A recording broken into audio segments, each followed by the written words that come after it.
150 Gripen jet से जंग जीतेंगे ज़ेलेंस्की। दुनिया के लगभग सभी देश जानते हैं कि रूस की परमाणु ताकत के सामने दुनिया का कोई भी देश टिक नहीं सकता है। इसीलिए अमेरिका भी 3.5 सालों से रूस पर सीधा हमला करने की हिम्मत नहीं जुटा पाया है। अगर देखा जाए तो पुतिन अब तक के युद्ध में बाजीगर साबित हो रहे हैं। जहां एक तरफ रूस यूक्रेन के 27% इलाके पर कब्जा कर चुका है, तो वहीं दूसरी तरफ अपनी परमाणु तैयारियों से नाटो, यूरोप और अमेरिका के होश उड़ा चुका है।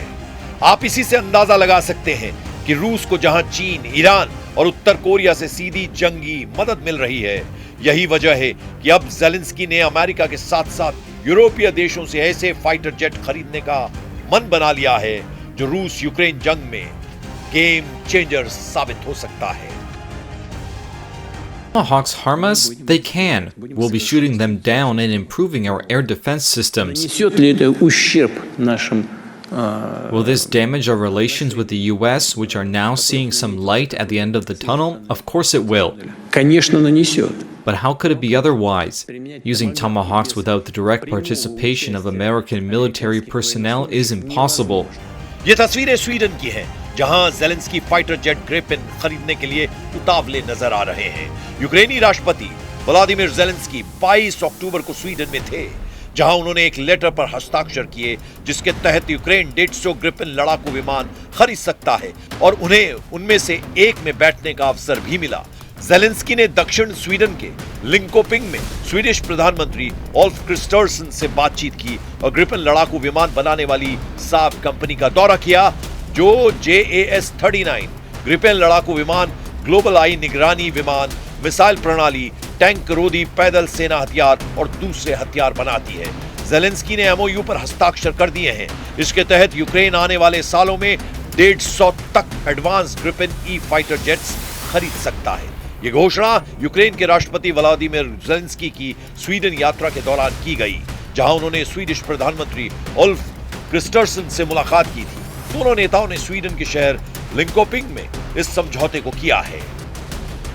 ग्रिपेन ई एक आधुनिक 45 जनरेशन का मल्टी रोल फाइटर जेट है, जो डिफेंसिव और ऑफेंसिव दोनों मिशनों को अंजाम देने में सक्षम है। यह हल्का है और तेज विमान है। बता दें कि इसे मेटेओर मिसाइल जैसे आधुनिक हथियारों से लैस किया जा सकता है।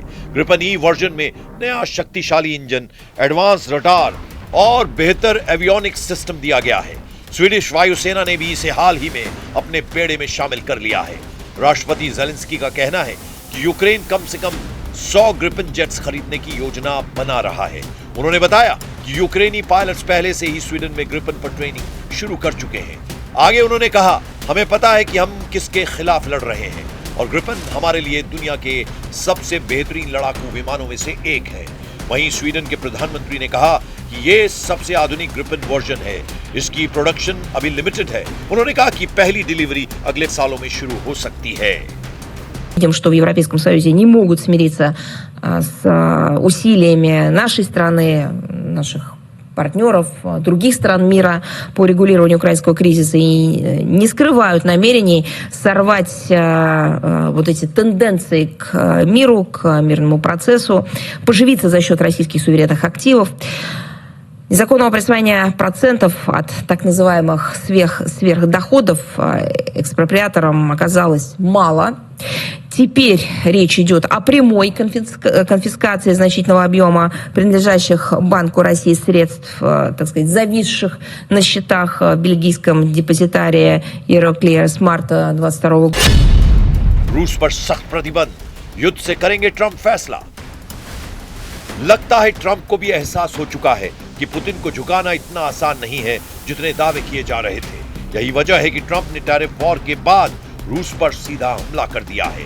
राष्ट्रपति ट्रंप ने रूस की 2 दिग्गज तेल कंपनियों पर बेहद सख्त प्रतिबंध लगाकर एक तरह से रूस के खिलाफ सीधे युद्ध का ऐलान कर दिया है।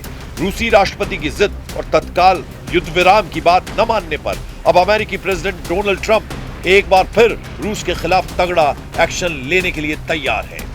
अमेरिका ने यूक्रेन में तत्काल युद्ध विराम के लिए मॉस्को पर दबाव बनाने के चक्कर में रूस की 2 सबसे बड़ी तेल कंपनियों पर प्रतिबंध लगा दिए हैं। अमेरिकी वित्त मंत्री स्कॉट बेसेंट ने कहा कि इस कदम का उद्देश्य क्रेमलिन के युद्ध के लिए धन जुटाने में मुश्किल पैदा करना है। उधर अमेरिकी राष्ट्रपति डोनाल्ड ट्रंप ने इस मुद्दे का हल जल्द निकलने की उम्मीद जताई और कहा कि ये प्रतिबंध कुछ ही समय के लिए होंगे।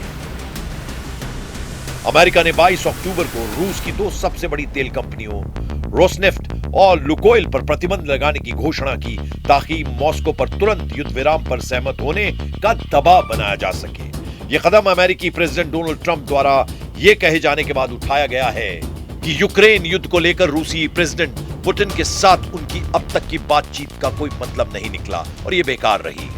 अमेरिकी क्षेत्राधिकार में आने वाले सभी इलाकों में इन कंपनियों की सभी संपत्तियां सीज कर दी जाएंगी। इन कंपनियों के व्यापार करने पर मनाही होगी। रूसी कंपनियों के खिलाफ प्रतिबंधों पर अमेरिकी प्रेसिडेंट डोनाल्ड ट्रंप ने कहा, आज एक बहुत बड़ा दिन है, यह बहुत जबरदस्त प्रतिबंध है, यह बहुत बड़े हैं, ये उनकी दो बड़ी तेल कंपनियों के खिलाफ है। हमें उम्मीद है कि युद्ध सुलझ जाएगा।